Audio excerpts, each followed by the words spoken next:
Dear students, Virat IAS academy Saharanpur में आपका स्वागत है।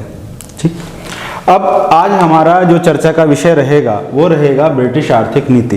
ब्रिटिश आर्थिक नीति में आज जो हम लोग चीज़ें समझेंगे वो है भू राजस्व नीति, कृषि का वाणिज्यीकरण, अंग्रेजों के द्वारा भारत में किस तरीके से औद्योगिकरण ना करते हुए विऔद्योगिकरण किया गया और जिससे भारत के हस्तशिल्प उद्योगों का पतन हो जाता है। ठीक, इसी के साथ हम लोग थोड़ा सा चर्चा लेके जाएंगे कि रेलवे का डेवलपमेंट, बेसिकली रेलवे के विकास से किस तरीके से भारत का जो हस्तशिल्प उद्योग था वो प्रभावित हुआ और किस तरीके से रेलवे के विकास ने एक बड़ा रोल प्ले किया भारत से धन की निकासी में। बच्चों, ये थोड़ा सा ध्यान देने योग्य बात यहाँ पर यह है कि ब्रिटिश की जो इकोनॉमिक पॉलिसी रही है वो यूपीएससी में एक मेजर रोल प्ले करती है। प्रीलिम्स और साथ ही साथ मेंस में भी हमें इस टॉपिक का एक बड़ा रोल दिखाई देता है। ठीक, अब जरा आज के हम लोग लेक्चर पर अपने आप को फोकस करते हैं। आज का जो समझाने का टॉपिक है वो है भू राजस्व नीति। अब इस पर आप जरा ध्यान दीजिए कि बेसिकली अंग्रेजों ने भारत में जो लैंड रेवेन्यू पॉलिसी लेकर आए उसके पीछे उद्देश्य क्या था। ठीक, बिना किसी उद्देश्य के कोई भी घटना घटित नहीं होती। अंग्रेज जब भारत में व्यापारी बनकर आ रहे हैं और धीरे धीरे उन्होंने भारत के राजाओं, महाराजाओं, रियासतों की जो आंतरिक राजनीति थी उसमें इंटरफेयर करना शुरू किया। हम बंगाल के संदर्भ में इसको समझ सकते हैं। ठीक, अब अंग्रेजों ने भारत में अपनी साम्राज्यवादी नीति लागू करते हुए बंगाल की जो राजनीति थी उसमें प्रत्यक्ष रूप से हस्तक्षेप करना शुरू किया। प्लासी के युद्ध के संदर्भ में आप इस चीज को भली भांति समझ सकते हैं। प्लासी के युद्ध के बाद जब 1764 में बक्सर का युद्ध हो रहा है तो बक्सर के युद्ध में अंग्रेजों ने अब बंगाल का जो नवाब, अब्दस्त नवाब यानी मीर कासिम, ठीक है, अब मीर कासिम को परास्त किया और उस समय मीर कासिम का जो सहयोग कर रहा था वो अवध का नवाब शुजा-उद-दौला और साथ ही साथ मुगल सम्राट शाह आलम सेकंड। बक्सर के युद्ध में अब ब्रिटिश सेना ने संयुक्त रूप से मुगलों की, अवध के नवाब की और बंगाल का अब्दस्त नवाब मीर कासिम, इसको सम्मिलित रूप से पराजित कर रहा है हेक्टर मुनरो। उसके बाद रॉबर्ट क्लाइव ने इलाहाबाद की संधि की 1765 में। इलाहाबाद की संधि के जो प्रावधान थे उसके तहत बंगाल, बिहार और उड़ीसा इन क्षेत्रों के दीवानी के अधिकार अंग्रेजों ने प्राप्त कर लिए, यानी ईस्ट इंडिया कंपनी को बंगाल, बिहार और उड़ीसा के दीवानी के अधिकार प्राप्त हो गए। ठीक, 1765 में रॉबर्ट क्लाइव के द्वारा बंगाल में द्वैत शासन लागू किया जाता है जिसको 1772 में वारेन हेस्टिंग्स आकर समाप्त कर रहा है और वारेन हेस्टिंग्स अब बंगाल का प्रत्यक्ष रूप से अधिग्रहण कर रहा है। ठीक है, यहां तक की बात आपको समझ में आई होगी। अब देखिए, अब यहां से जो मेंस के क्वेश्चन बनते हैं वो किस तरीके से बनेंगे कि द्वैत शासन का क्या परिणाम रहा। समझ में आ रही है बात। पीसीएस में अगर क्वेश्चन आएगा तो आ सकता है कि इलाहाबाद की संधि की शर्तों पर प्रकाश डालिए। पीटी में क्वेश्चन बन सकता है कि इलाहाबाद की संधि किस किस के बीच हुई। तो अब आप यहां पर यह समझिए कि जब भारत में ब्रिटिश साम्राज्यवाद तेजी से फैलना शुरू हुआ तो अब उनको अपने साम्राज्यवाद के लिए जो सबसे ज्यादा आवश्यकता थी वो थी धन की आवश्यकता। तो अंग्रेजों का जो उद्देश्य था वो था भारत से अधिकतम धन प्राप्त करना। ठीक है, अधिकतम धन प्राप्त करना। अब आप ये चीज समझते होंगे कि कोई भी एडमिनिस्ट्रेटिव स्ट्रक्चर है, सेना का साजो सामान है, सैनिक सामग्री की खरीद फरोख्त करनी है, अधिकारियों के वेतन भत्ते देने हैं, हथियार खरीदने हैं, तो उन सब के लिए धन की आवश्यकता थी। ठीक है, अब आप यहां पर ये थोड़ा समझिए कि जब ब्रिटिशर्स व्यापारी बनकर भारत में आए तो भारत से किसी भी सामान की खरीद करनी हो तो उसके लिए उन्हें ब्रिटेन से धन लाना पड़ता था और धन के रूप में वो सोने चांदी की मुद्रा लेकर आते थे। अब उस सोने और चांदी के एवज में वो यहाँ से सामान खरीदते थे और यूरोप में ले जाकर उसको बेचते थे और उससे मुनाफा कमाते थे। लेकिन जब अंग्रेजों ने भारत की राजनीति में प्रत्यक्ष रूप से हस्तक्षेप करना शुरू किया और यहाँ के साम्राज्यों को अपने अधीन करना शुरू किया। अब बंगाल का जो नवाब है, अब वो अंग्रेजों का कठपुतली नवाब है। ठीक, इंग्लिश में इसको बोलते हैं पपेट। तो बंगाल का जो नवाब है वो अब अंग्रेजों का पपेट है, कठपुतली है।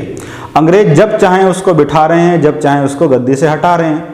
जब सिराजुद्दौला को गद्दी से हटाया गया, हत्या की गई प्लासी के युद्ध के बाद, उसके बाद मीर जाफर को गद्दी दी गई। अब मीर जाफर पर आरोप लगा दिया गया कि आप डचों के साथ षड्यंत्र कर पा रहे हैं, और उसका एक सबसे बड़ा कारण यह था कि मीर जाफर अब अंग्रेजों की रिक्वायरमेंट फुलफिल नहीं कर पा रहा था। ठीक, अब वो उनके किसी काम का नहीं रहा, तो मीर जाफर को गद्दी से हटाया गया और उसकी जगह मीर कासिम को गद्दी पर बिठा दिया गया। जब मीर कासिम ने दस्तक के दुरुपयोग को रोकना चाहा और आंतरिक व्यापार पर लगने वाले सभी करों को समाप्त कर दिया दस्तक के दुरुपयोग को रोकने के लिए, तो मीर कासिम को गद्दी से उतार दिया गया और फिर से मीर जाफर को बिठा दिया गया। समझ में आ रही है यह बात आपको यहाँ तक? तो बेसिकली हो क्या रहा है कि अंग्रेज अब भारत की राजनीति में प्रत्यक्ष रूप से हस्तक्षेप कर रहे हैं, और बंगाल में वो इतने प्रभावी हो गए बक्सर के युद्ध के बाद कि अब बंगाल की जो सत्ता है वो उनके ही हाथों में है। यही है द्वैध शासन, ड्वेल गवर्नमेंट। अब ब्रिटिश साम्राज्यवाद को आगे बढ़ाने के लिए क्या चाहिए? धन चाहिए। अब उस धन के लिए बेसिकली अंग्रेजों ने जो फोकस किया वो किया भू राजस्व पर। ठीक, अब इस भू राजस्व को कैसे गेन किया जाए, कैसे प्राप्त किया जाए भारत से, उसी के लिए हमें ये अलग अलग नीतियां दिखाई देती हैं। ठीक, जिनको हम पढ़ेंगे अभी स्थायी बंदोबस्त, रैयतवाड़ी और महलवाड़ी बंदोबस्त के संदर्भ में। यहां तक बातें समझ में आ रही? ठीक, अब इससे आगे चलते हैं। देखिए, भारत में अंग्रेजों की भू राजस्व नीति की हमें अलग अलग नीतियां तो दिखाई देती हैं, उनका सिर्फ नाम अलग है। ठीक, लेकिन उनका उद्देश्य एक ही है, भारत से अधिकतम धन को निकालना। ठीक, या अधिक से अधिक जो है वो धन को खींचना। ठीक, इसी को धन की निकासी कहा जा रहा है। समझ में आ रही है बात?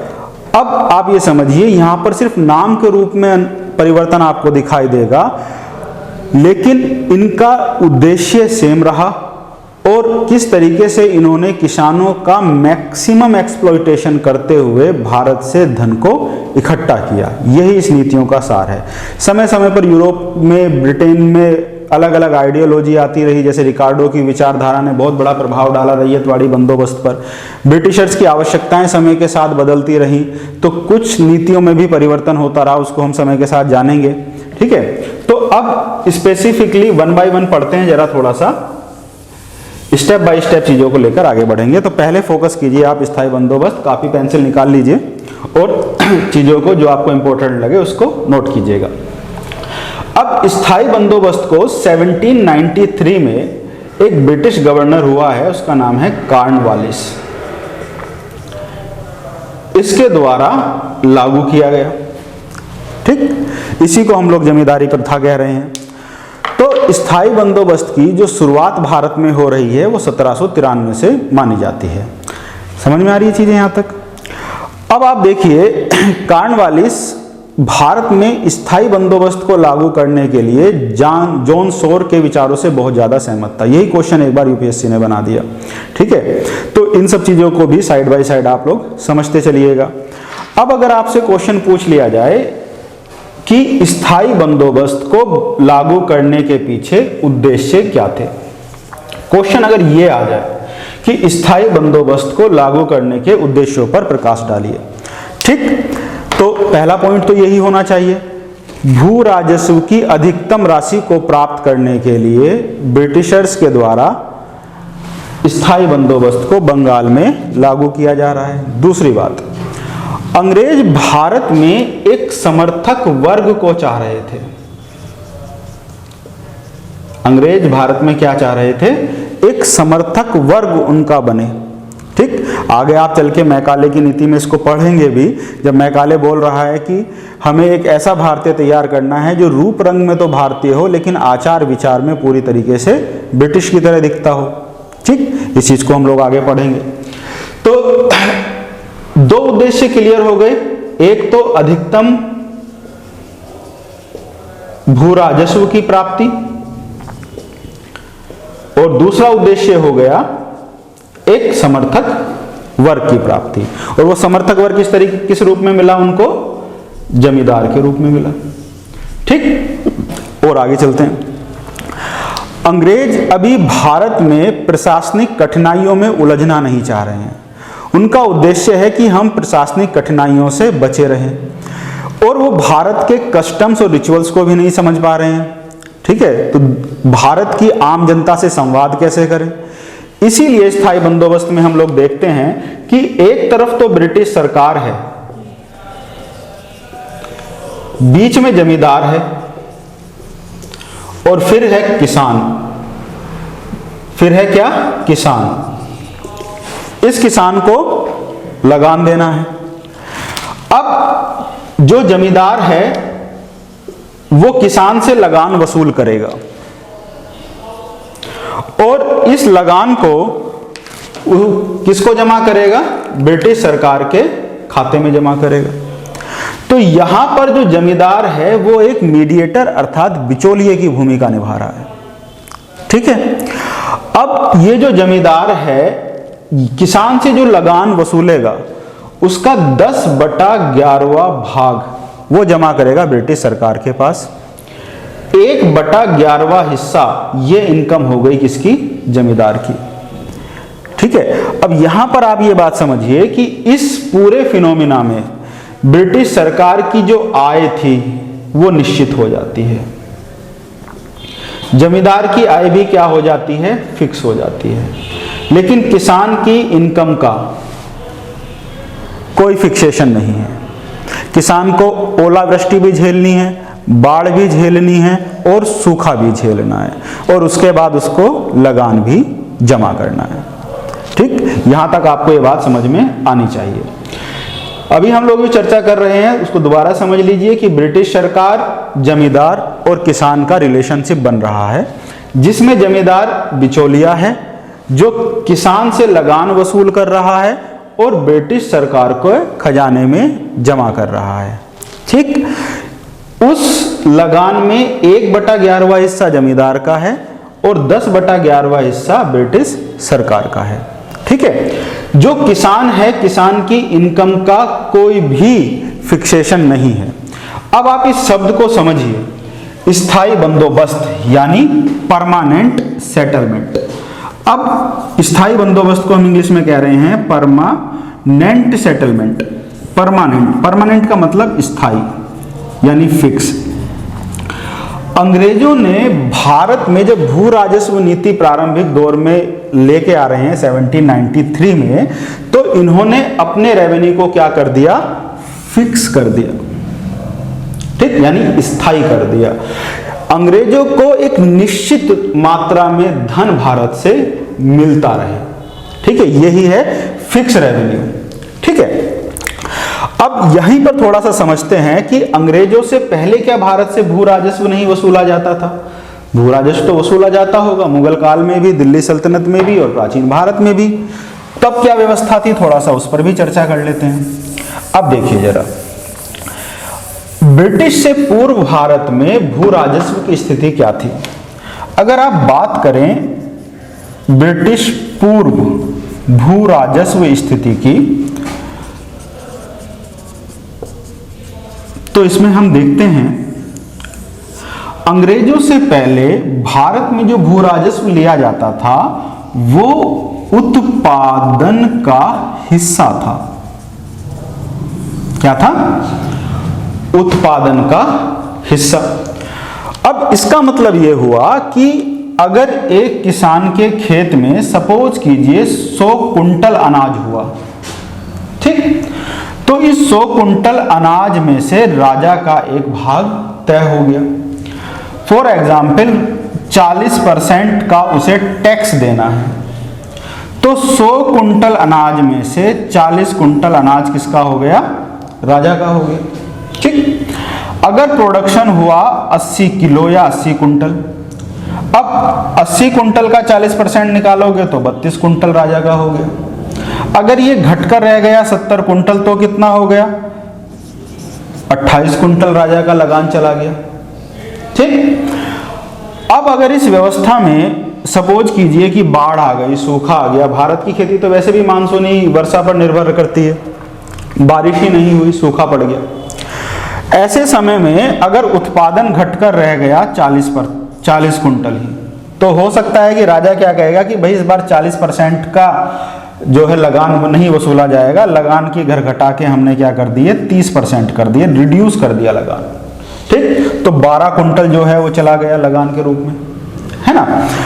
अब इस चीज को बदल के देखते हैं। अगर कहा गया कि भाई बिल्कुल ही सूखा पड़ गया, 2 साल से बारिश ही नहीं हुई है, बाढ़ भी आ गई हो किसी वजह से, कभी बाढ़ आ गई तो पूरी फसल तबाह हो जाती है, सूखा पड़ गया तो पूरी फसल तबाह हो गई, ओलावृष्टि हो गई तो पूरी फसल तबाह हो गई, कुछ भी नहीं मिल पा रहा है, 10-20 किलो ही या 10-20 कुंटल ही अनाज हुआ। राजा ने कहा भाई लगान स्थगित, ठीक, अगले साल के लगान में इसको जोड़कर दे देंगे। तो उत्पादन का हिस्सा, उत्पादन बढ़ रहा है तो लगान बढ़ रहा है, उत्पादन गिर रहा है तो लगान भी गिर रहा है। अंग्रेजों ने जमींदारी व्यवस्था के तहत क्या किया, ठीक, तो ब्रिटिश भू राजस्व नीति स्थिति में क्या हुआ कि ये जो लगान लिया जा रहा है ये उत्पादन का हिस्सा है ही नहीं, ये क्या है फिर, ये इस भूमि का किराया है। अब आप इसको समझने का प्रयास कीजिए, ठीक, कि किस तरीके से स्थायी बंदोबस्त के तहत अंग्रेजों ने भारत में लगान के रूप में भूमि का किराया वसूल करना शुरू किया। अब ओलावृष्टि हो जाए, बाढ़ आ जाए, सूखा हो जाए, किसी भी वजह से अगर किसान की खेती प्रभावित हो रही है तो उसका प्रभाव ना तो जमींदार की इनकम पर पड़ेगा और ना ही ब्रिटिश सरकार की इनकम पर पड़ेगा। वो सारा बियर कौन करेगा, वो किसान करेगा। तो ये सबसे बड़ा चेंज इन्होंने किया।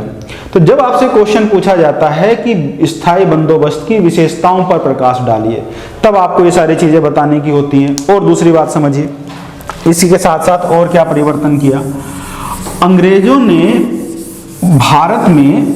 अब जब स्थायी बंदोबस्त लागू किया, उसी के साथ उन्होंने एक कानून भी बना दिया 1794 में। 1794 में एक कानून लेके आया कॉर्नवालिस और उसका नाम रखा गया सूर्यास्त कानून, सनसेट लॉ। सूर्यास्त कानून क्या है? सूर्यास्त कानून है कि एक तय तिथि के सूरज छिपने तक जमींदार लगान को वसूलेगा और उस लगान को ब्रिटिश राजकोष में जमा करेगा। अगर वो यदि ऐसा नहीं कर पाया तो उस जमींदार की जो जमींदारी होगी वो नीलाम कर दी जाएगी।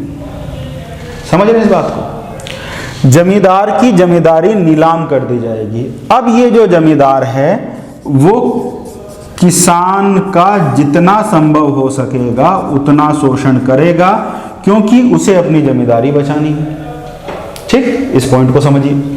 दूसरी बात, अब ये जो किसान है, ठीक, एक और बड़ा चेंजेज लेके आइए। इस जमींदारी व्यवस्था में इस भूमि का मालिक बना दिया गया किसे? जमींदार को। ये मालिक है।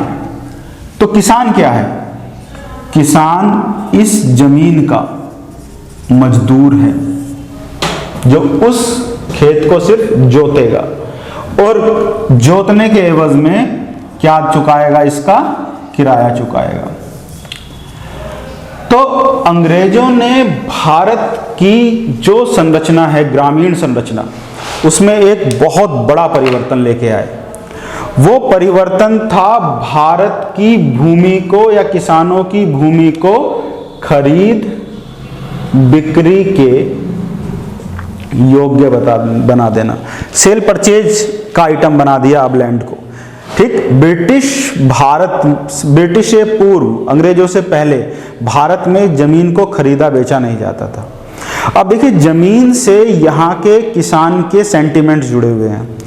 अब एक किसान अपने पिता के साथ खेत में जाता रहा, एक बालक अपने पिता के साथ खेत में गया, उसके दादा भी उस खेत को जोतते थे, उसके पिताजी ने उसने दादा को खेत जोतते हुए देखा। तो पीढ़ी दर पीढ़ी जो है वो जमीन पर खेती कर रहे हैं, तो वो जमीन पर अपना अधिकार समझते हैं। ठीक, अब सपोज कीजिए एक जमींदार उस गांव में रहता है। इसको एक डायग्राम से समझते हैं थोड़ा सा ना, तो आपको थोड़ा सा तो ये क्लियर होगा। इसको समझिए चीज़ों को। भारत में अंग्रेजों से पहले भूमि का अधिकार किस तरीके से हम लोग देख रहे हैं। अब अगर आप चीज़ों को देखेंगे, ये ऐसे समझिए, ये किसान है, उसकी ज़मीन है।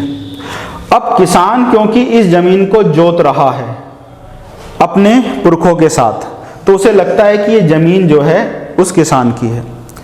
अब ये एक गांव का स्ट्रक्चर समझिए, और इसी गांव में एक जमींदार भी रह रहा है।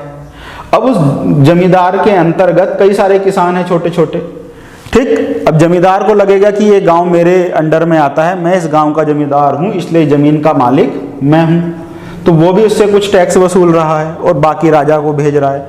अब राजा जिसने उस भूमि को जीता है, ठीक, अब उसके अंतर्गत ऐसे बहुत सारे जमींदार होंगे जहां पर उसकी बहुत सारी प्रजा होगी। तो राजा को लगेगा कि राजा को लगता है कि ये पूरी जमीन किसकी है, उसके राज्य की है। तो जमीन का मालिक कौन है, राजा है। अंग्रेजों ने क्या किया, अंग्रेजों ने पहली बार आकर स्पष्ट रूप से भारत में भू राजस्व नीति के तहत जमीन के अधिकार की स्पष्ट व्याख्या कर दी, ठीक।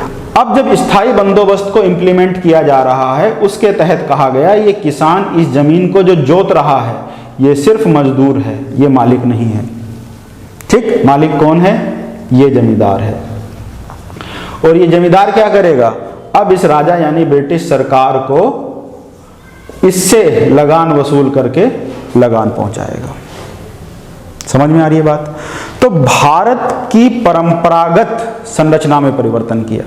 और दूसरी तरफ देखिए, जो भारत के गांव की संरचना में तालाब की भी बहुत उपयोगिता है, चरागाहों की बहुत उपयोगिता है, वन की भूमि की बहुत उपयोगिता है, ठीक। ये किसी के नहीं होते, ये सामुदायिक उपयोग के लिए होते हैं, सभी लोग इसका उपयोग कर सकते हैं।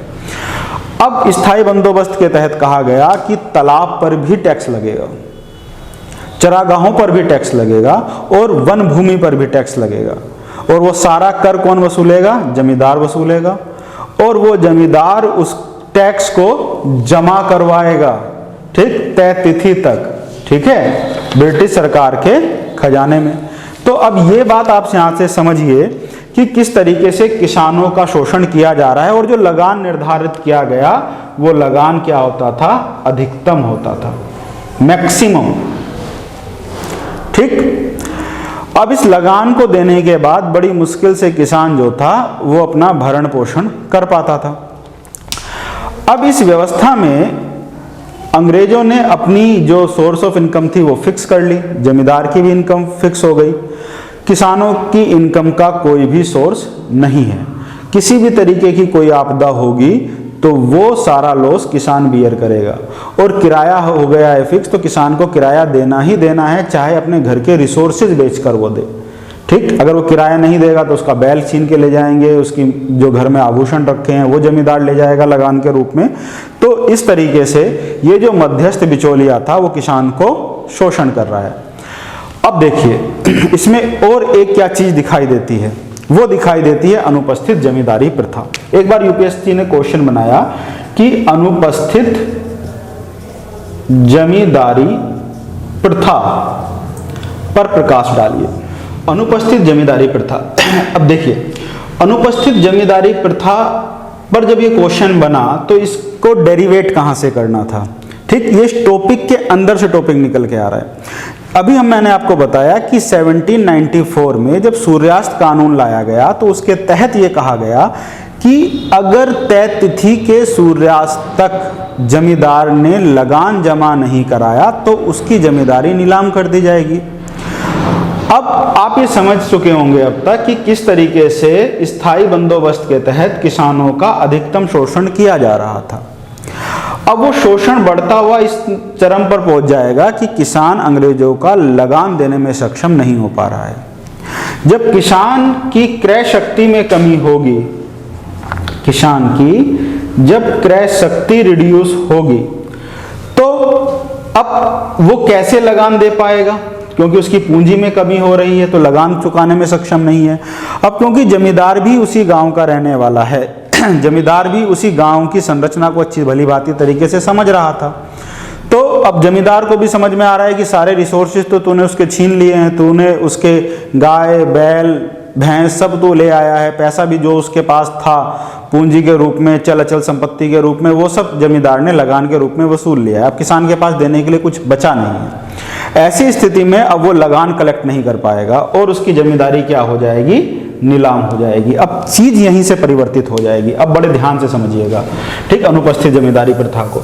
जब उस जमींदार की जमींदारी को नीलाम कर दिया गया, तो अब उस जमींदार की जब जमींदारी नीलाम हुई, उस जमींदारी को खरीदा किसने? जमींदारी को खरीदा शहर में बैठे एक व्यापारी ने, साहूकार कह सकते हो आप, या महाजन बोल सकते हो। अब इसे जमींदारी प्रॉफिट का सौदा तो दिखाई दे रहा है, ठीक है, कि भाई इतना रुपया मुझे उसमें फिक्स इनकम हो जाएगी, लेकिन वहां की समस्याओं से ये परिचित नहीं है। क्यों? क्योंकि ये दूरस्थ बैठा हुआ है, व्यापारी है। अब ये क्या कर रहा है, अब इसने इससे ज्यादा बड़ी बोली लगाकर इसको खरीद तो लिया, लेकिन अब ये लगान कैसे वसूले वहां से, ठीक। अब इसने इसके नीचे, अपने नीचे कुछ एजेंट्स बना लिए, ठीक, जिनको आप बिचौलियों के रूप में समझ सकते हैं, ठेकेदार समझ सकते हैं। तो अब ये एजेंट के माध्यम से उस किसान से लगान वसूलना चाहता है, ठीक है। अब देखते हैं क्या हो रहा है। अब इस एजेंट ने क्या किया, अपना जो भी इसको टारगेट दिया गया, सपोज किया कि जिस व्यापारी ने कहा कि भाई ये 20 गांव से तुम्हें लगान वसूल के लाना है, ठीक। अंग्रेजों ने तो पहले से ही अधिकतम राजस्व तय कर रखा था। सपोज कीजिए 1000 रुपया अगर उन्होंने रख दिया, 1 लाख रुपया उन्होंने रख दिया, तो वो लगान वसूलना है। अब ये एजेंट क्या कर रहा है, जितना इसके हिस्से में आया इसने उसमें अपना कमीशन जोड़ दिया, ठीक। अगर 1000 आया तो इसने अपना उसमें कमीशन जोड़ दिया 100 रुपया, ठीक, कि 1100 रुपये वसूल के लेके आने हैं, ठीक है। अब इस एजेंट ने अपने नीचे फिर कुछ ठेकेदार अपॉइंट कर लिए कि भाई आप X गांव चले जाओ, Y गांव चले जाओ, Z गांव चले जाओ। तो इस तरीके से फिर से एजेंटशिप आ गई। इतिहास में वर्णन मिलता है कि ये जो बिचौलियों की संख्या है ये इतनी बढ़ी, ये बिचौलियों की संख्या इतनी बढ़ी, जो किसान की लगान राशि थी वो दुगने तक पहुंच गई, कहीं कहीं तो दुगने से अधिक भी मिलती है। तो सपोज कीजिए कि जो किसान पहले 100 रुपया नहीं दे पा रहा था, अब उसका लगान बढ़कर 200 रुपया हो गया है किसान का, तो वो 200 रुपये कहां से दे पाएगा? समझ रहे हैं चीजों को। अब किसान जो है वो, उसका शोषण चरम पर है, उस पर तरह तरीके के अत्याचार किए जा रहे हैं, ठीक। अब वो किसान मजबूरी में क्या कर रहा है, अब वो किसान मजबूरी में खेती करना छोड़ देगा, ठीक। और वो किसके लिए बाध्य हो जाएगा कि भाई कोई मजदूरी मिलेगी, पलायन करते हैं तो मैं वो मजदूरी कर लूंगा, ठीक। तो अब यहां पर आप समझिए, अगर किसान खेती करना छोड़ देगा तो जो खाद्यान्न का उत्पादन है उस पर क्या प्रभाव पड़ेगा? खाद्यान्न का उत्पादन डिक्रीज हो जाएगा। समझ में आ रही है चीजें? खाद्यान्न का उत्पादन कम हो जाएगा। दूसरी तरफ क्या किया अंग्रेजों ने? कृषि का वाणिज्यीकरण किया। इसको हम अलग से भी समझेंगे, लेकिन यहां पर 1 मिनट के लिए समझ लीजिए। कृषि के वाणिज्यीकरण के तहत अंग्रेजों ने भारत में नगदी फसलों की खेती पर बल दिया। नगदी फसलों की खेती को बढ़ाया। नगदी फसल मतलब कैश क्रॉप्स। इसके तहत इन्होंने अंतर्राष्ट्रीय व्यापार को संतुलन किया। अंतर्राष्ट्रीय व्यापार को संतुलन कैसे किया, इस पर हम चर्चा करेंगे।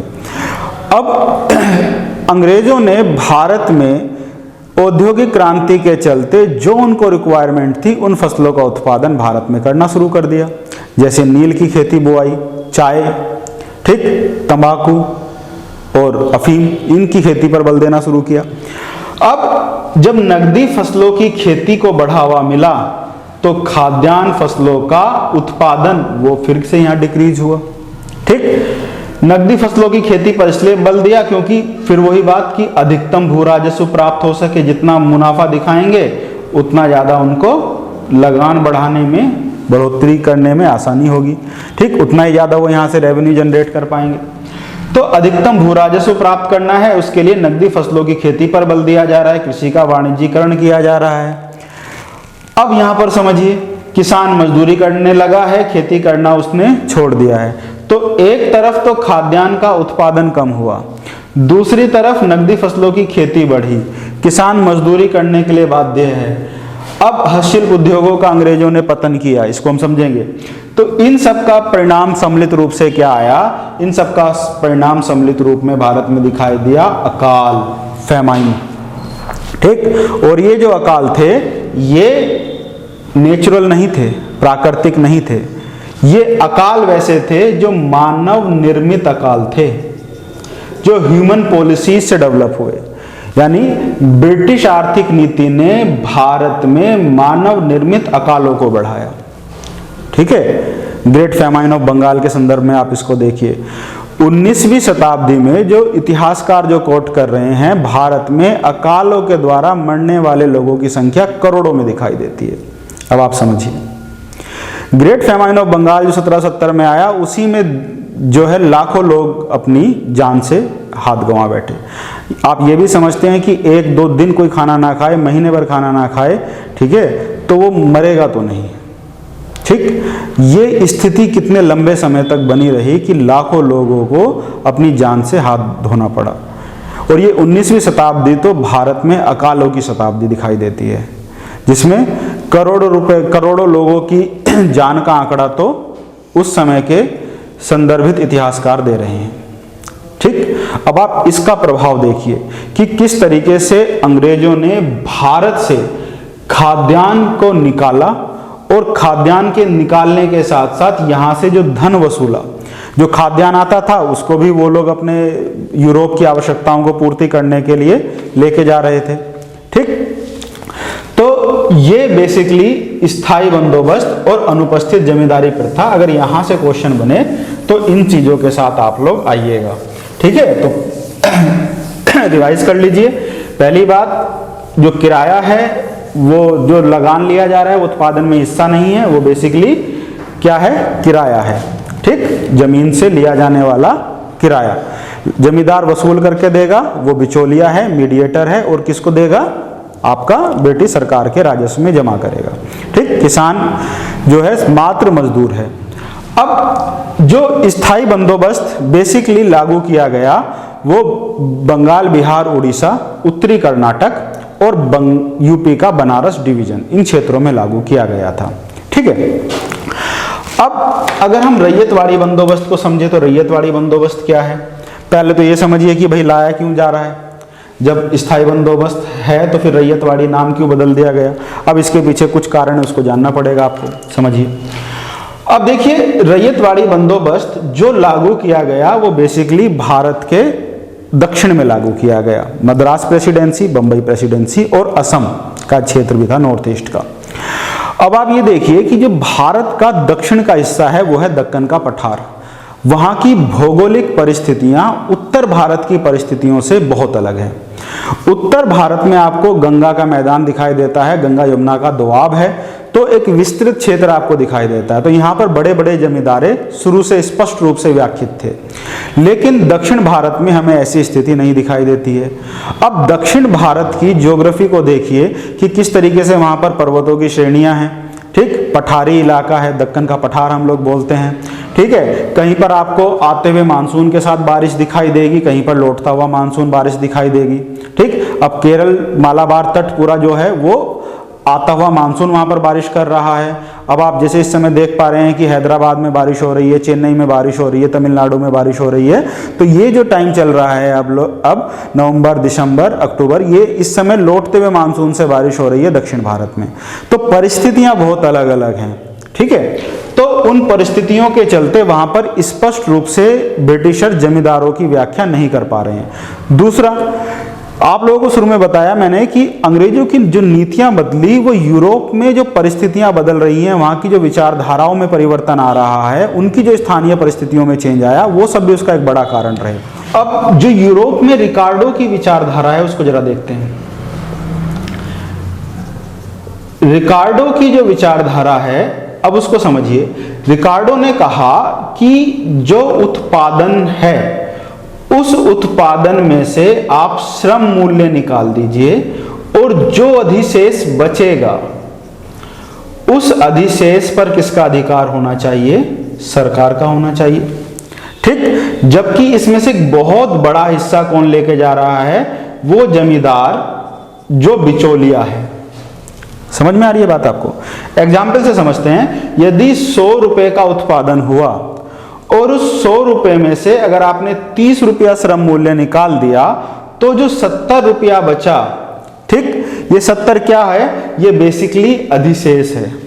ठीक है, तो इस अधिशेष पर किसका अधिकार होना चाहिए? सरकार का, जिसमें से कुछ हिस्सा, काफी बड़ा हिस्सा कौन ले जा रहा है? जमींदार ले जा रहा है।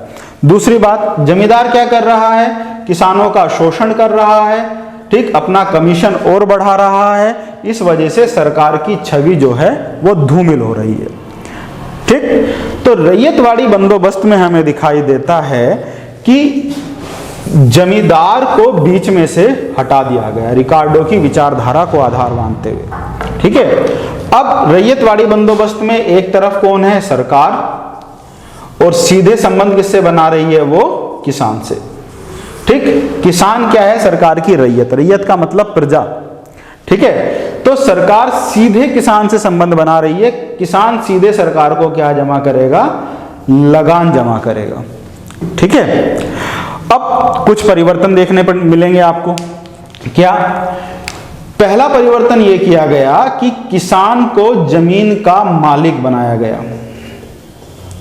किसान क्या होगा यहां पर? इस रैयतवाड़ी बंदोबस्त में जमीन का मालिक होगा। ठीक है, इनके नाम पट्टे कर दिए गए। दूसरी बात क्या कही गई? अब स्थायी बंदोबस्त में जो लगान था वो फिक्स था, यहां पर कहा गया डायनेमिक होगा। सरकार समय के साथ लगान का पुनर्निर्धारण कर सकती है। ठीक है, सरकार क्या कर सकती है? समय के साथ लगान का पुनर्निर्धारण कर सकती है, फिर से जो है वो रेट ऑफ इंटरेस्ट को रिव्यू कर सकती है। ठीक, अगली बात समझिए। अब किसान को कहा गया मालिक है, तो अब किसान जो है वो समय से लगान चुकाएगा। अगर समय से लगान नहीं चुकाया गया तो किसान की जमीन को बेच दिया जाएगा। ठीक, तो किसान को भूमि का मालिक माना गया, पहली बात। अब राजस्व चुकाने की जिम्मेदारी सीधे किसान की है, जमींदार की नहीं है। और कर की दर जो हमें दिखाई देती है यहां पर बढ़ा दी गई, 55% तक का हमें यहां पर रेट ऑफ इंटरेस्ट दिखाई देता है, जो किसान अब लगान के रूप में चुकाएगा। क्यों? क्योंकि वही उत्पादन माइनस श्रम मूल्य। ठीक है, कि आप अपना श्रम मूल्य लीजिए और बाकी जितना भी प्रोडक्शन पर अधिकार है वो किसका होगा? वो ब्रिटिश सरकार का होगा। बंबई, मद्रास और असम के क्षेत्र में इसे लागू किया गया। अब पीटी के पॉइंट ऑफ व्यू से समझिए क्वेश्चन क्या बनेगा। पीटी में क्वेश्चन आ सकता है कि सबसे पहले कहां लागू किया गया? तो मद्रास के बारामहल जिले में लागू किया गया। ठीक, व्यवस्थित रूप से इसको कौन लागू कर रहा है? ठीक है, तो थॉमस मुनरो लागू कर रहा है मद्रास प्रेसिडेंसी में। एल्फिंस्टन इसको बंबई प्रेसिडेंसी में लागू करता हुआ दिखाई देता है। अब यहां पर एक प्रावधान और लागू किया गया, यूपीएससी ने एक बार ये क्वेश्चन बनाया। ठीक है, पीटी में देखिए यहीं से कॉन्सेप्ट से क्वेश्चन डेरिवेट हो रहे हैं। अब यहां पर या रैयतवाड़ी बंदोबस्त में भूमि के सर्वेक्षण के साथ लगान का निर्धारण करना तय हुआ, यानी ये लोग सर्वे करवा रहे हैं। अब तो कहा गया भूमि का सर्वेक्षण किया जाएगा, भूमि के सर्वेक्षण के साथ लगान का पुनः निर्धारण किया जाएगा। दोनों बात समझ लीजिए। अब यूपीएससी क्वेश्चन बनाएगा, रैयतवाड़ी बंदोबस्त के संबंध में निम्न कथनों पर विचार कीजिए। ठीक, और आप करने लगेंगे विचार। ठीक है, अब करिए विचार। अब पहला स्टेटमेंट देगा कि भूमि का सर्वेक्षण किया गया, पुनः निर्धारण किया गया, किसान जमीन का मालिक है या मजदूर है। ठीक, उपरोक्त में से कोई नहीं। ठीक है, फिर पहला, दूसरा, दूसरा, तीसरा, इस तरीके से चीजें। तो अगर आप कॉन्सेप्ट के साथ जा रहे हैं तो कभी गलती हो ही नहीं सकती, चीजें आपको बाय हार्ट याद रहेंगी। ठीक, अब देखिए यहां पर चीजें किस तरीके से बदल गई। अब जब कहा गया कि भाई किसान भूमि का मालिक होगा तो किसान अब पूरा प्रयास करेगा लगान को समय से चुकाए, ताकि किसान पर, जमीन पर उसके अधिकार बने रहे। ठीक है, लेकिन दूसरी तरफ लगान की राशि बहुत ज्यादा बढ़ा दी गई। ठीक, दक्कन में ब्रिटिशर्स ने देखा कि दक्कन की जो भूमि है वो कपास के प्रोडक्शन के लिए बहुत इंपॉर्टेंट है। ठीक, तो उन्होंने कपास को बोने के लिए किसान को बाध्य किया। अब कुछ नकदी फसलें ऐसी हैं जिनका उत्पादन भारत में नहीं होता था या बहुत कम होता था। अब उसके लिए उसको क्या करना पड़ रहा है, या उस लगान को चुकाने के लिए उसको महाजन के पास जाना पड़ रहा है, क्योंकि रेट ऑफ इंटरेस्ट बहुत ज्यादा है। लगान तो वसूला जा रहा है पूरा, चाहे आपका अकाल पड़े, बारिश हो जाए, कुछ भी हो। अब उसे अपनी जमीन बचाने के लिए किसान को महाजन के पास जाना पड़ रहा है, और महाजन से वो क्या ले रहा है, ऋण ले रहा है कि भाई मुझे थोड़ा सा पैसा दीजिए। या किसान के घर में कोई समस्या आ गई, ठीक है, उसकी पत्नी बीमार हो गई, उसको अपनी बेटी का विवाह करना है, तो उसके लिए उसे महाजन के पास जाना पड़ रहा है। अब महाजन उसे 100 रुपया दे रहा है। ठीक, 100 रुपया देने के बाद उससे वो मोटा लगान वसूल रहा है, या सूद वसूल रहा है, ब्याज वसूल रहा है। अब उस 100 रुपये को देने के बाद उसने पता चला कि एक जीरो और बढ़ा दी, 1000 रुपये लिख दिए उसने। अब जब किसान फसल कटने पर उसका लगान चुकाने के लिए आएगा, वो कहेगा कि आपने तो मुझसे 1000 रुपया लिया था, 100 रुपया थोड़ा ही ना लिया था, अब आप 1000 रुपये का सूद दीजिए। ठीक, इसी संदर्भ में भारत में मुकदमेबाजी का विकास होता हुआ दिखाई देगा। किसान जिंदगी भर महाजन का ब्याज चुकाता रहेगा, लेकिन महाजन का ब्याज या सूद कभी नहीं उतरेगा। किसान की स्थिति वैसी की वैसी हो जाएगी। अब इस महाजन जो है इस किसान की जमीन का मालिक बन जाएगा, और किसान फिर मजदूर बन जाएगा। यही है समझने की बात। ब्रिटिश आर्थिक नीतियों के तहत नाम भले से परिवर्तित हो रहे हों, लेकिन उनका परिणाम एक ही रहा। ठीक है, अंग्रेजों के द्वारा किस तरीके से लगातार शोषण किया जा रहा है। ठीक है, तो यह है आपका क्या, रैयतवाड़ी बंदोबस्त। महलवाड़ी भी समझ लीजिए। देखिए, महलवाड़ी बंदोबस्त होल्ट, मैकेंजी और मार्टिन बर्ड लागू कर रहे हैं। ये तो पीटी के लिए इंपॉर्टेंट हो गया पॉइंट, इसको याद रखिएगा। महल का मतलब होता है गांव। ठीक है, महल का मतलब क्या है, गांव। अब यहां पर गांव के मुखिया से लगान संबंधी समझौता कर रही है सरकार। तो ये जमींदारी प्रथा का ही एक तरीके से आपको रूप दिखाई देगा। इसमें भी सीधे सीधे है, एक तरफ सरकार है, एक तरफ गांव का मुखिया है, और उसके नीचे गांव की किसान है। अब ये मुखिया यहां से लगान लेगा और सरकार को जमा करेगा। तो गांव का मुखिया क्या बन गया, आप कृत्रिम जमींदार। ठीक, इसमें भी पुनर्निर्धारण करने की शक्ति दी गई सरकार को कि वो लगान का क्या कर सकते हैं, फिर से निर्धारण किए कर सकते हैं, समय समय पर भू राजस्व यानी बढ़ाया जा सकता है। दूसरी बात, ये ब्रिटिश भारत के 30% क्षेत्र में लागू की गई। आपका यूपी, मध्य प्रांत और पंजाब के क्षेत्रों में हमें क्या दिखाई देता है, महलवाड़ी बंदोबस्त दिखाई देता है। ठीक है, तो अब आप यहां पर समझिए, अगर क्वेश्चन आपसे बने, अब देखिए यूपीएससी कोई वन डायमेंशन में क्वेश्चन नहीं बनाता। यूपीएससी का जो क्वेश्चन है वो कई डायमेंशन को साथ लेकर चलेगा। अब यूपीएससी क्वेश्चन पूछेगा सीधे सीधे कि ब्रिटिश भू राजस्व नीति पर प्रकाश डालिए। ठीक है, ब्रिटिश भू राजस्व नीति पर प्रकाश डालिए, तो आपको उसी क्वेश्चन में स्थायी बंदोबस्त भी बताना है, रैयतवाड़ी भी बताना है और महलवाड़ी बताना है। पीसीएस अगर क्वेश्चन बनाएगा तो हो सकता है कि वो पूछ ले कि स्थायी बंदोबस्त की विशेषताएं बताइए, रैयतवाड़ी बंदोबस्त के उत्तरदायी कारणों पर प्रकाश डालिए, महलवाड़ी बंदोबस्त पर प्रकाश डालिए, या कोई शॉर्ट नोट्स लिखिए। ठीक, अब अगर क्वेश्चन बन जाए कि ब्रिटिश भू राजस्व नीति के परिणामों पर चर्चा कीजिए। ठीक, अब अगर आप इनके परिणाम को देखेंगे तो परिणाम सीधे सीधे ब्रिटिश भू राजस्व नीति के तहत ब्रिटिश सरकार ने किसानों का अत्यधिक शोषण किया। ठीक है, और इस शोषण से किसान क्या हुआ, निर्धन हुआ। ठीक। किसान क्या हुआ? किसान ऋणग्रस्त हुआ। समझ में आ रही है बात? किसान की स्थिति बहुत ज्यादा दयनीय हो गई। किसान को नगदी फसल बोने के लिए बाध्य किया गया। नगदी फसल बोने से, देखो एक चीज से डेरिवेट दूसरी चीजें हो रही है। खाद्यान्न का उत्पादन क्या होगा? कम होगा। ठीक। जब खाद्यान्न का उत्पादन कम हुआ, ठीक, उधर किसान गरीब हुआ, तो वो उसकी बाइंग पावर, जो उसकी क्रय शक्ति थी, वो क्या हो गई?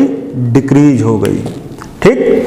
यही समय हुआ जब किसान जो है वो बार बार अकाल देख रहा है। तो भारत में अकाल की बारंबारता बढ़ी।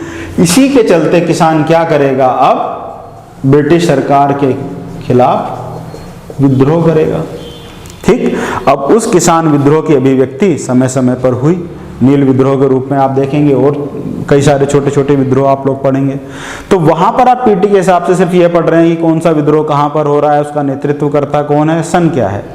लेकिन जब यूपीएससी क्वेश्चन बनाती है कि किसान विद्रोहों के कारणों पर प्रकाश डालिए, तो कारण तो भाई यहां छुपे हुए हैं। समझ में आ रही है बात? तो कारण कहां छुपे हुए हैं? कारण तो ब्रिटिशर्स की नीतियों में छुपे हुए हैं।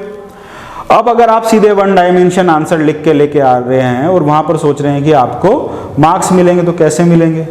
ठीक। अगर इंटरव्यू में आप लोगों से पूछ लिया जाए, तो अब बच्चा सोचेगा कि जब मेंस निकल जाएगा तो उसके बाद मैं इंटरव्यू की तैयारी करूंगा।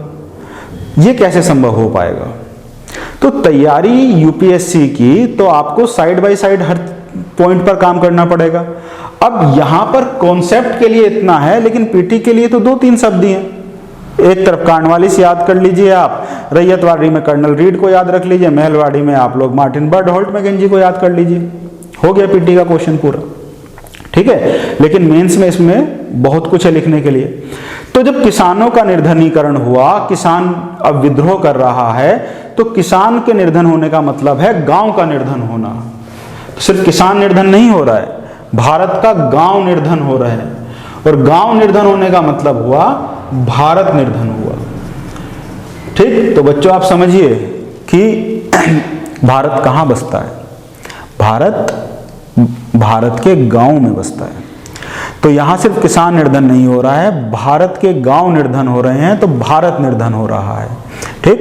अब भारत एक डेब्ट इकोनॉमी के रूप में विश्व पटल पर दिखाई दे रहा है, पिछड़ी अर्थव्यवस्था के रूप में सामने आ रहा है। तो भारत सोने की चिड़िया नहीं रहा है। ठीक है। अब भारत में आपको क्या दिखाई दे रही है? भारत में आपको दिखाई दे रहा है अकाल, भारत में आपको दिखाई दे रहा है भूखमरी, भारत में आपको दिखाई दे रहा है शोषण, भारत में आपको दिखाई दे रहा है कुपोषण। ठीक। तो ब्रिटिश इकोनॉमिक पॉलिसी ने बेसिकली भारत में किस चीज को बढ़ाया? ठीक, पिछड़ेपन को बढ़ाया, भूखमरी को बढ़ाया। ठीक है। तो जब तक आप इन इकोनॉमिक पॉलिसी को सही से जानेंगे नहीं और समझेंगे नहीं, तब तक आप इसकी सही से व्याख्या कर नहीं पाएंगे। ठीक। इसीलिए मैं आप लोगों को हर बार लेक्चर में भी, क्लास में भी यही चीज समझाने का प्रयास करता हूं कि चीजों को समझिए। जब तक आप सही से इसको समझेंगे नहीं, तब तक आप इसको सही से एक्सप्लेन नहीं कर पाएंगे। अब याद कीजिए, थोड़ा सा आपको मैं टॉपिक के पीछे से एक पॉइंट समझा के निकलना चाहता हूं यहां से। जब मैंने आप लोगों को समझाया था उपनिवेशवाद, उपनिवेशवाद में मैंने आपको एक डेफिनेशन समझाई थी और उसके तहत बताया था कि जब कोई एक विकसित राष्ट्र किसी अल्प विकसित या पिछड़े हुए राष्ट्र पर राजनीतिक, आर्थिक, सामाजिक और सांस्कृतिक रूप से नियंत्रण कर ले, तो वो देश उसका क्या बन जाता है? उपनिवेश, यानी गुलाम। ठीक। अब इस विकसित राष्ट्र के द्वारा इस अल्प विकसित राष्ट्र का क्या किया जाएगा? शोषण। और ये हमेशा किस भूमिका में होगा? एक शोषक राष्ट्र की भूमिका में होगा। ठीक है, और ये क्या लेगा, इससे क्या करेगा, इसका शोषण करेगा, यानी धन, फ्लो ऑफ मनी। यही तो है धन की निकासी। ठीक है, अब अंग्रेजों ने भारत पर राजनीतिक रूप से कंट्रोल किया और उसके बाद यहां की इकोनॉमी को अपने हिसाब से बदलना शुरू कर दिया। भू राजस्व नीति के रूप में, कृषि का वाणिज्यीकरण के रूप में, डीइंडस्ट्रियलाइजेशन करके भारत के हस्तशिल्प उद्योगों का पतन करके, रेलवे के डेवलपमेंट से किस तरीके से उसने अपनी इन दोनों चीजों को लागू किया, और यही आपको धन की निकासी के रूप में दिखाई देता है। और फिर अंग्रेजों के द्वारा किस तरीके से समय समय पर भारत की मार्केट को कैप्चर करने के लिए यहाँ की सामाजिक और सांस्कृतिक नीतियों पर अधिकार किया गया। तो ये बिल्कुल अलग अलग चैप्टर में हम लोग समझते हैं। ठीक, कि ब्रिटिशर्स की आर्थिक नीति क्या है, ब्रिटिशर्स की सामाजिक नीति क्या है, ब्रिटिशर्स की सांस्कृतिक नीति क्या है। ठीक, ब्रिटिशर्स किस तरीके से भारत में मॉडर्न एजुकेशन को लेके आ रहे हैं और उस मॉडर्न एजुकेशन को लागू करने के पीछे उनका एजेंडा क्या है। ठीक, तो हमें स्पष्ट रूप से मैकाले की नीति में दिखाई देगा। ठीक है, अब कृषि के वाणिज्यीकरण को भी थोड़ा सा समझ लीजिए, आपको ये टॉपिक पूरा का पूरा क्लियर हो जाएगा। यहां से कोई भी क्वेश्चन आएगा आपका यूपीएससी में तो वो आपका रहेगा नहीं। ठीक, अब जब हम बात करते हैं कृषि के वाणिज्यीकरण की, देखिए कृषि के वाणिज्यीकरण का पहले अर्थ समझिए, अर्थ क्या है, अर्थ समझ में आ जाएगा, टॉपिक समझ में आ जाएगा। कृषि का वाणिज्यीकरण, जब भी व्यापारिक मुनाफे को केंद्र में रखकर कोई भी फसल बोई जा रही है, ठीक है, व्यापारिक मुनाफा ध्यान में है और उसको ध्यान में रखते हुए हम किसी भी फसल का उत्पादन कर रहे हैं तो वो कृषि का क्या है, वाणिज्यीकरण है। कृषि का वाणिज्यीकरण तो हम आज भी करते हैं, जैसे खेत में आपने पॉपुलर के पेड़ बो दिए, है ना, कैश क्रॉप्स है। ठीक, तो वाणिज्यीकरण तो प्रगतिशील अवधारणा है। तो प्रगतिशील अवधारणा होते हुए भी जब अंग्रेज भारत में कृषि का वाणिज्यीकरण कर रहे हैं तो भारत में अकाल क्यों पड़ रहे हैं, भारत का किसान जो है वो भूखमरी का शिकार क्यों हो रहा है। समझ में आ रही है बात, भारत में पॉवर्टी क्यों बढ़ रही है। अब इन कारणों पर जरा समझिए। देखिए, भारत में जो कैश क्रॉप्स बोई जाती थी या कृषि का जो वाणिज्यीकरण था, नकदी फसलों की खेती, वो ब्रिटिश पूर्व भारत में भी थी। ठीक, लेकिन वो भारत की आवश्यकताओं को पूरी करने के लिए थी। और दूसरी बात, भारत इस कॉलोनियल रूल में नहीं था। ठीक, अब अंग्रेजों ने जो कृषि का वाणिज्यीकरण किया उसका उद्देश्य अधिकतम भू राजस्व प्राप्त करना, भूलोगे नहीं अब आप कभी भी, उद्देश्य अधिकतम भू राजस्व प्राप्त करना। दूसरी बात समझिए, देखिए ये वो दौर है जब ब्रिटेन में क्या हो रही है, औद्योगिक क्रांति हो रही है, इंडस्ट्रियल रेवोल्यूशन हो रहा है और इंडस्ट्रियल रेवोल्यूशन ब्रिटेन में अपने चरम पर है। अब इस औद्योगिक क्रांति के चलते हुए, इंडस्ट्रियल रेवोल्यूशन के चलते हुए, अब वहां की स्थानीय परिस्थितियां बदली, वहां की नीड्स परिवर्तित हो गई। ठीक, अब वहां की कंपनियों को, वहां के औद्योगिक प्रतिष्ठानों को क्या चाहिए, कच्चा माल चाहिए। ठीक है, अगर टेक्सटाइल इंडस्ट्री है तो उसको कॉटन चाहिए, कपड़ा बन रहा है तो उसको क्या चाहिए, उसको रंगने के लिए उसको इंडिगो चाहिए यानी नील चाहिए। तो वहां पर नील भी चाहिए, कपास भी चाहिए। ठीक, अब वहां की चाय की डिमांड है तो उनको चाय चाहिए। ठीक है, साथ ही साथ उनको अंतर्राष्ट्रीय व्यापार संतुलित करने के लिए अफीम और तंबाकू की भी खेती भारत में करवानी है। ठीक, तो अंतर्राष्ट्रीय व्यापार को भी संतुलन करना है। तो ये जो अंतर्राष्ट्रीय व्यापार संतुलन है, इसको समझ लीजिए, आपको समझ में आ जाएगा बेसिकली अंग्रेजों ने भारत में किया क्या। ठीक, इसी को मैं शुरू में बोल रहा था कि ये आपको मैं समझाऊंगा। देखिए, बेसिकली अंतर्राष्ट्रीय व्यापार को संतुलन करने के लिए अंग्रेजों ने भारत में एक त्रिकोणीय व्यापार को डेवलप किया। ये त्रिकोणीय व्यापार क्या है, देखो यहां पर समझिए लंदन, यहां पर समझिए कैंटन जो कि चीन में है, यहां पर समझिए कलकत्ता जो कि भारत में है। देखो, अब सपोज कीजिए कि लंदन में चाय की डिमांड है, ठीक, और पर डे यहां पर एक एग्जाम्पल के तौर पे मान लेते हैं कि 500 किलो चाय की खपत है, ठीक है। अब अंग्रेज क्या कर रहे हैं, अपनी कंपनी के माध्यम से इस चाय को खरीद रहे हैं चीन से, शुरुआती दौर में, है ना, चीन से चाय मंगा रहे हैं। तो 500 किलो पर डे के हिसाब से उन्होंने वहां से चाय लेनी शुरू की, तो इसके एवज में वहां पैसा देते होंगे, ठीक। तो अंतरराष्ट्रीय ट्रेड कर रहे हैं तो क्या कर रहे होंगे, सोने चांदी की मुद्रा दे रहे होंगे, ठीक है। तो एक एग्जाम्पल लेके चलते हैं कि 500 किलो चाय सपोज कीजिए इन्होंने यहां से 5,000 रुपए में खरीद ली, छोटी सी अमाउंट मान लेते हैं। अब इन्होंने यहां से 5,000 रुपए में फॉर एग्जाम्पल ये जो उनकी खपत थी ये यहां से लेनी शुरू की। इसके लिए इन्होंने इतने रुपए की सोने चांदी यहां पर दी और उसके बदले में यहां से चाय प्राप्त की, ठीक। जब उन्होंने बंगाल पर अधिग्रहण किया तो बंगाल पर अधिग्रहण करने के बाद अब यहां की भूमि को, ठीक है, नकदी फसलों की खेती के लिए यूज करना शुरू किया। अब उन्होंने देखा कि यहाँ पर जो दार्जिलिंग का हिस्सा है, जो असम का ऊपर का हिस्सा है, यहाँ पर चाय की खेती के लिए क्लाइमेट है, तो उन्होंने यहाँ पर चाय की खेती को उगाना शुरू किया, ठीक। लेकिन हुआ क्या कि अब जब यहाँ पे चाय का प्रोडक्शन हुआ, सपोज करो वो 500 किलो को रीच नहीं कर पा रहा है, पर डे खपत पूरी नहीं कर पा रहा है, ठीक। फॉर एग्जाम्पल उसने 250 किलो पर डे की खपत को ही वो रीच कर पा रहा है। पहली बात तो अब ये है क्योंकि अब ये उनका क्षेत्र है, यहाँ की भूमि पर उनका अधिकार हो गया है, तो इसके लिए उन्हें पैसा नहीं देना है, या देना है तो बहुत न्यूनतम देना है, ठीक है।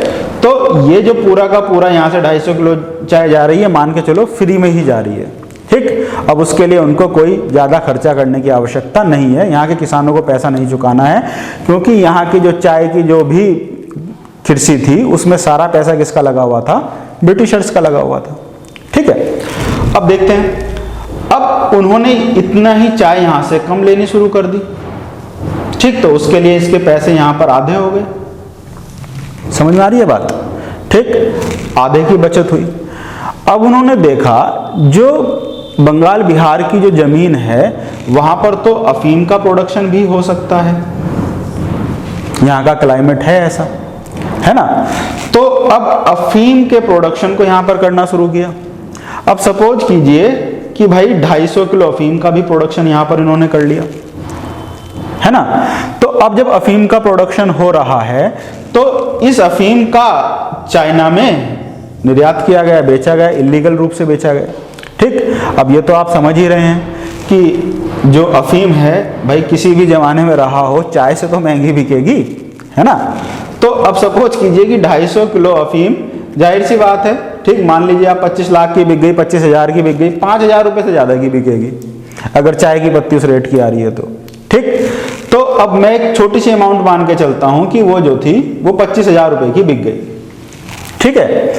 अब 25,000 में से आप लोग 2,500 रुपए निकाल दीजिए, ठीक, समझ में आई बात। तो 22,500 रुपए का नेट क्या हो गया, प्रॉफिट, ठीक। ये है अंतरराष्ट्रीय व्यापार संतुलन, ठीक। ना तो उसके लिए यहां पर इन्हें अपना सोना देना पड़ा, ना चांदी देनी पड़ी, ठीक है। क्या किया, इस देश को इन्होंने अपना कॉलोनी बना लिया, उपनिवेश बनाया। ये है उपनिवेशवाद, जो भी आपको मैं समझा रहा था, ठीक। तो जब आपने किसी देश की संरचना पर पॉलिटिकल रूप से अधिकार कर लिया, तब आप उसकी इकोनॉमी को अपने हिसाब से मोल्ड कर सकते हैं, और आपने किया, ठीक। इसी चीज को तो दादा भाई नेहरू आपको ड्रेन ऑफ वेल्थ के रूप में समझा रहे हैं, ठीक है। तो ये सारे के सारे अपने आप में एक एक बड़े बड़े टॉपिक हैं, जिसमें कई कई एक एक 1.5 घंटे के लेक्चर आपको सिर्फ समझने के लिए चाहिए, ठीक है। अब कृषि के वाणिज्यीकरण में बस मैं एक टॉपिक और आपको थोड़ा सा बता दूं, तब आपको समझ में थोड़ा सा ये और बेहतर तरीके से आ जाएगा कि किस तरीके से यूपीएससी क्वेश्चन बना रहा है और हम लोग कहां गलती कर जाते हैं। अब देखिए, एक अंतरराष्ट्रीय घटना है अमेरिका का गृह युद्ध, ठीक है, जो 1860 के दशक में हो रहा है। तो आप एक तरफ मान के चलिए अमेरिका, एक तरफ मान के चलिए आप ब्रिटेन, एक तरफ देख लीजिए भारत। तो जैसा कि आप जान ही रहे हैं कि ब्रिटेन जो था एक समय तक अमेरिका पर भी इसी तरीके से रूल कर रहा था जिस तरीके से भारत पर कर रहा है, ठीक है। यानी अमेरिका क्या था, ब्रिटेन की कॉलोनी था। तो ब्रिटेन की पूंजी लगी हुई थी अमेरिका में और बाद में इनके व्यापारिक संबंध भी बने। जब ब्रिटेन में इंडस्ट्रियल रेवोल्यूशन चला तो अमेरिका से अब इन्होंने व्यापारिक लेन देन बनाए रखा। तो यहां से जो कपास है, कपास वो जा रहा था कहां पर, ब्रिटेन। अब जब अमेरिका से कपास ब्रिटेन जा रहा है, ठीक है, व्यापार चल रहा है। अब जब भारत पर इनका अधिकार हुआ तो इन्होंने कहा कि ये जो कपास पर हमारी निर्भरता है अमेरिका पर, इसको कम करना चाहिए। इसी के लिए अंग्रेजों ने अब भारत में किसानों को कपास उगाने के लिए बाध्य करना शुरू किया, कॉमर्शलाइजेशन ऑफ क्रॉप्स, ठीक। दूसरी बात, जब अमेरिका में 1860 के दशक में गृह युद्ध छिड़ा तो उस दौरान ये जो कपास का व्यापार था ये बाधित हो गया, है ना भाई। सिविल वॉर है, लंबी चली, ठीक, समझ में आ रही है यहां तक बात। तो व्यापार जब बाधित हुआ तो उसकी खपत वहां तक पहुंच ही नहीं रही है। अब यहाँ के उद्योगपति को डिमांड उतनी ही बनी हुई है। अब इसको समझिए ऐसे कि सपोज कीजिए अगर 200 कुंटल या टन जो था ब्रिटेन में पर डे कपास जा रहा था, लेकिन इस गृह युद्ध के चलते ये मात्रा वहां पर नहीं पहुंच रही है, बाधित हो गई है, बिल्कुल रुक गई है, ठीक है। अब जब डिपेंडेंसी कम करनी शुरू की तो हो सकता है कि 200 से घट के 100 पे आ गई हो, और 100 जो था वो भारत से कपास वो लोग प्रोड्यूस करवा रहे हो, ठीक है। अब गृह युद्ध हुआ तो ये 100 भी जाना बंद हो गया, ठीक। तो अब यहाँ के उद्योगपतियों ने यहाँ की पार्लियामेंट पे दबाव बनाया ब्रिटेन की कि आप हमें भारत से कपास ला कर दीजिए। अब उन्होंने यहाँ के किसानों को बाध्य करना शुरू किया और कहा कि भाई आप खेती करिए, आप, ठीक है, कपास बोइए दक्कन में, अभी हमने देखा रैयतवाड़ी बंदोबस्त के तहत, ठीक है। अब ये किसान जो है भारत का वो महाजन के पास जाएगा, ऋण लेगा, ऋण लेके वो बीज ले रहा है कपास का और कपास उगाना शुरू किएगा, ठीक है भाई। कपास का प्रोडक्शन बढ़ा दिया, ठीक, 100 बढ़ गया, 200 जो यहाँ से आ रहा था भारत से जाना शुरू किया, ठीक है। 64-65 तक जाते जाते 1864-65 तक जाते जाते गृह युद्ध जो था वो समाप्त हो गया, ठीक। गृह युद्ध समाप्त हो गया तो फिर क्या हुआ, अब फिर जो व्यापार था वो सुचारू हो गया, ठीक। पहले क्योंकि अब उनका पैसा फंसा हुआ होगा, ठीक है, उनका इन्वेस्टमेंट होगा अमेरिका में, पूंजी निवेश किया होगा, तो वो व्यापार फिर से जागृत हो गया। अब उन्हें भारत के कपास की, इस एक्स्ट्रा कपास की जरूरत नहीं रही। समझ में आ रही है बात। अब जब ये कपास, अब देखो डिमांड क्रिएट कैसे होती है। यहाँ उद्योगपति बैठा हुआ है, यहाँ उसका एजेंट ए बैठा हुआ है जो अमेरिका के से साथ डील कर रहा है, इधर बी एजेंट बैठा हुआ है इस उद्योगपति का जो भारत वाले एजेंट से डील कर रहा है, ठीक। ये डिमांड बढ़ा रहा है, ये डिमांड फुलफिल कर रहा है, ये डिमांड घटा देगा तो फिर ये इस कपास को कैसे ले लेगा, ठीक है। समझ में आ रही है बात। तो इस एजेंट ने इस किसान के कपास को लेने से मना कर दिया, कहेगा इंटरनेशनल डिमांड ही नहीं है, मैं अपने यहाँ कहाँ रखूँ। अब किसान कहेगा कि भाई मैं इस कपास को कहाँ ले जाऊँ, ये तो खाने की वस्तु भी नहीं है, ठीक है। अब कपास समझ रहे हैं कितना बड़ा वॉल्यूम घेरता होगा, उसको स्टोर वो कहाँ से करे।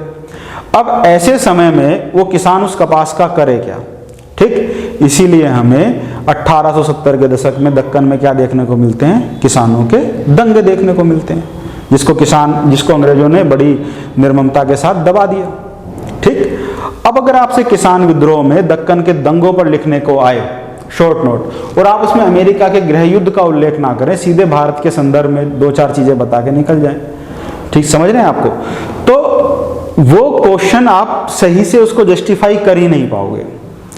अब आधुनिक भारत को पढ़ते समय अगर आप अंतरराष्ट्रीय परिस्थितियों का ध्यान नहीं रख पा रहे हैं, ठीक, उनका उल्लेख नहीं कर रहे हैं या उनकी समझ आपको नहीं है, तो आप मॉडर्न इंडिया के साथ जस्टिफिकेशन कर ही नहीं पाएंगे। समझ रहे हैं। तो इन सब टॉपिक को पढ़ते हुए ये बात आपको बड़े ध्यान से समझनी पड़ेगी। अब अगर आपसे कृषि के वाणिज्यीकरण के परिणामों पर चर्चा करवा ले कि भाई कृषि के वाणिज्यीकरण के परिणामों पर चर्चा कीजिए, परिणामों पर प्रकाश डालिए। अब या मूल्यांकन कीजिए। अब आपको सकारात्मक परिणाम भी बताने हैं और नकारात्मक परिणाम भी बताने हैं। अब यहाँ ध्यान देने वाली बात यह है कि जब आप सकारात्मक परिणामों की बात करते हैं तो सकारात्मक परिणाम सिर्फ सैद्धांतिक हैं। वो सैद्धांतिक क्या है कि सबसे पहला पॉइंट आप लिखिए कि भारत के जो विभिन्न क्षेत्र हैं उसमें जो अलगाव की स्थिति थी वो समाप्त हुई, ठीक, यानी शहरी और ग्रामीण संपर्क बढ़ा। दूसरी बात आप बता सकते हैं कि भारत की इकोनॉमी वर्ल्ड इकोनॉमी से जुड़ गई, है ना, भारत की अर्थव्यवस्था विश्व की अर्थव्यवस्था के साथ जुड़ गई। एक और पॉइंट आप लिख सकते हैं, एक और डायमेंशन बना सकते हैं कि भारत में अब विशेषीकृत फसलों का प्रोडक्शन होना शुरू हुआ, ठीक, और भारत की कृषि का पूंजीवादी रूपांतरण हुआ। लेकिन ये सब सैद्धांतिक पक्ष है। व्यवहारिकता में क्या हुआ, तो यानी वो नकारात्मक परिणामों में जाएगा, ठीक। अब समझिए, किसानों की गरीबी, किसानों की ऋणग्रस्तता दोनों में वृद्धि हुई। इस वाणिज्यीकरण का मुनाफा किसानों को नहीं हो रहा है, वो अंग्रेजों को हो रहा है, ठीक। उनके इंडस्ट्रियल रेवोल्यूशन में उनको कच्चा माल प्राप्त हो रहा है। उन्होंने तो भारत को कच्चे माल का निर्यातक और वहां के निर्मित वस्तुओं का बाजार बनाकर छोड़ दिया, ठीक है। हस्तशिल्प उद्योगों के पतन में देखेंगे हम लोग, जब इस टॉपिक को डिस्कस करूंगा आपसे तब इस चीज पर चर्चा करूंगा कि किस तरीके से उन्होंने भारत में ब्रिटिश गुड्स के लिए एक मार्केट को क्रिएट किया और भारत के बाजार को पूरी तरीके से फ्लडेड कर दिया, ठीक। किसानों को नकदी फसलों के लिए बाध्य किया जा रहा है बोने के लिए, ठीक। भाई देखिए ना, सपोज कीजिए खेत का जो भूमि है उसका एरिया तो फिक्स है ना, ठीक। अब इसमें आप चाहे तो अफीम बो लीजिए और चाहे आप इसमें गन्ना बो लीजिए, चाहे आप इसमें गेहूं बो लीजिए। अब बच्चे को भूख लगेगी तो गेहूं खिलाओगे ना, है ना। अब ऐसा तो नहीं कि एक पुड़िया अफीम की खिला दी, ठीक। तो खाद्यान्न तो खाद्यान्न की चीजें पूरी करेगा। अब जब खाद्यान्न का उत्पादन डिक्रीज हो रहा है तो उसकी कमी को कैसे पूरा किया जाएगा, समझिए। तो अब भारत जो है, जो खाद्यान्न के उत्पादन के लिए जाना जाता था, उसी देश में अकाल पड़ रहे हैं, उस देश में खाने के लिए खाद्यान्न नहीं बचा है।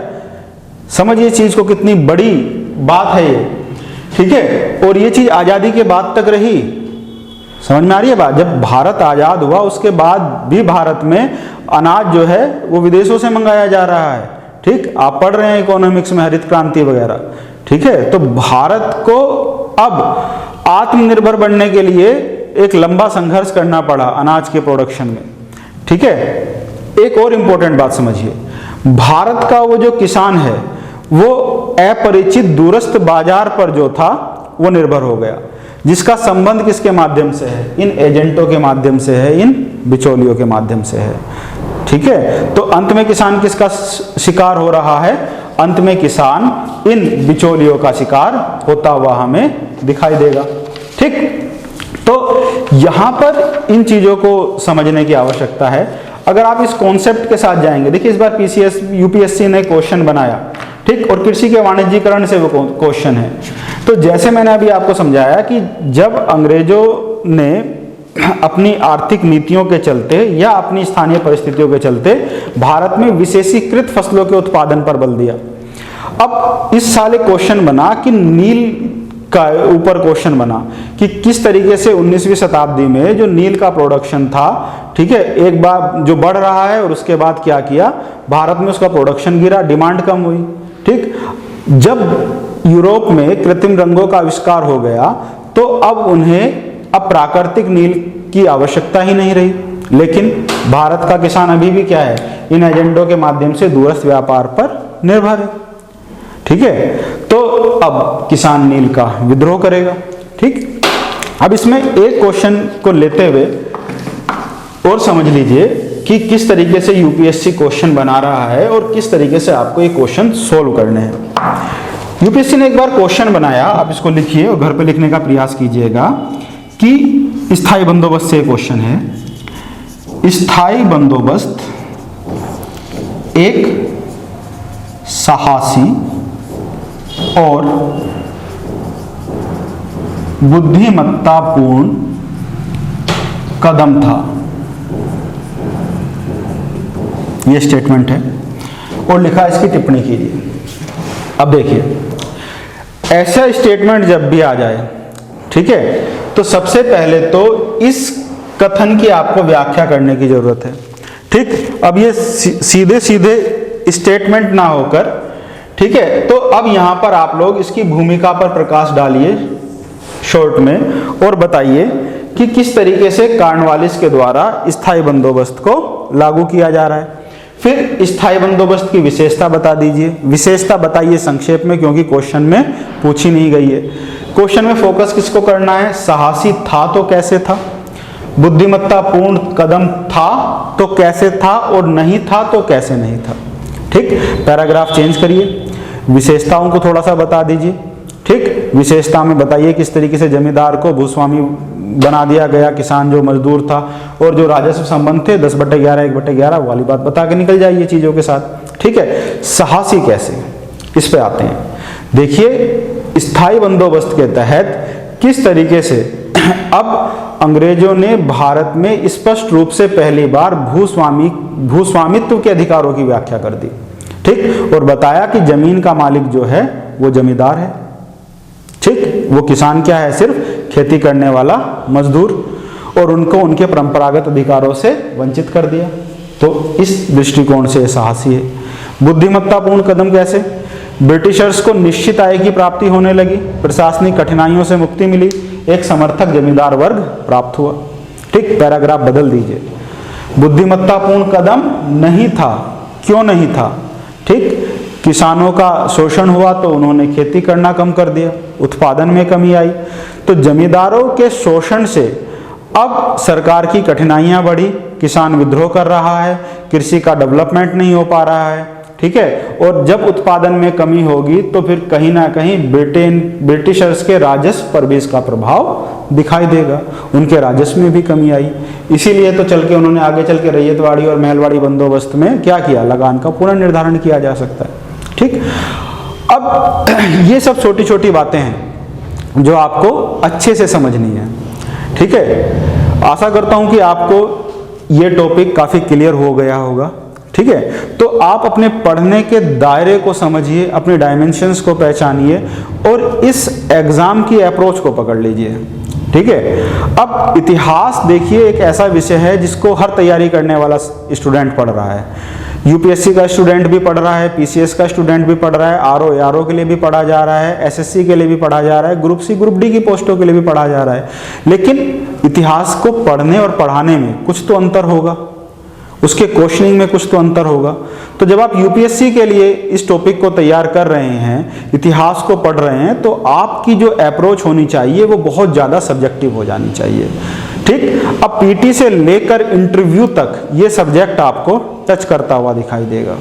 ठीक है, तो बहुत स्टेप बाय स्टेप आपको चीज़ों को पढ़ना है, और एक बार आपका कॉन्सेप्ट क्लियर हो गया, एक बार आपका कॉन्सेप्ट डेवलप हो गया, तो आप इन चीज़ों को कभी नहीं भूलेंगे।